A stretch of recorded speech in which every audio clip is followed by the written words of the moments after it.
ដូនតាប្រទេសឡាវបានព្រមានឡាវច្បាស់ហើយពេលនេះកុំឲ្យទៅតាក់ទងជាមួយស្ដេចថៃឲ្យសោះគាត់ព្រោះដូនតាឡើងខឹងនឹងថៃខ្លាំងណាស់ឥឡូវបានធ្វើឲ្យឡាវឃើញនៅច្បាស់មិនឲ្យមានភ្លើងឆេះទេតែធ្វើឲ្យមានដូចជាហេតុការណ៍ដឹងជាមុនដូចជាភ្លៀងមានធ្លាក់ដុំធ្វើឲ្យធ្លុះធ្លីដល់ផ្ទះសម្បែងប្រជាពលរដ្ឋ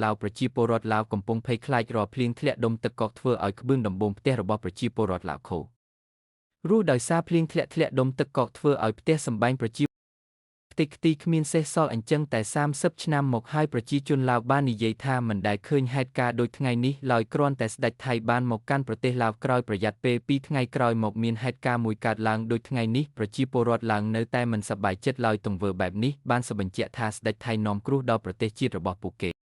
ប្រជាជនឡាវមួយចំនួនកំពុងខឹងនឹងការធ្វើទស្សនកិច្ចរបស់ស្ដេចថៃនេះខ្លាំងណាស់មិនដែលខែចិត្តក្តៅខ្លាំងមិនដែលមានភ្លៀងមួយដំណក់សោះបែរជាមានភ្លៀងធ្លាក់សុទ្ធតែទឹកកកកំទេចផ្ទះពួកគេនិងដំបូលផ្ទះរថយន្តកញ្ចក់អគារធំត្រូវធ្លុះធ្លីខូចទាំងស្រុងដោយសារតែស្ដេចថៃនេះឯង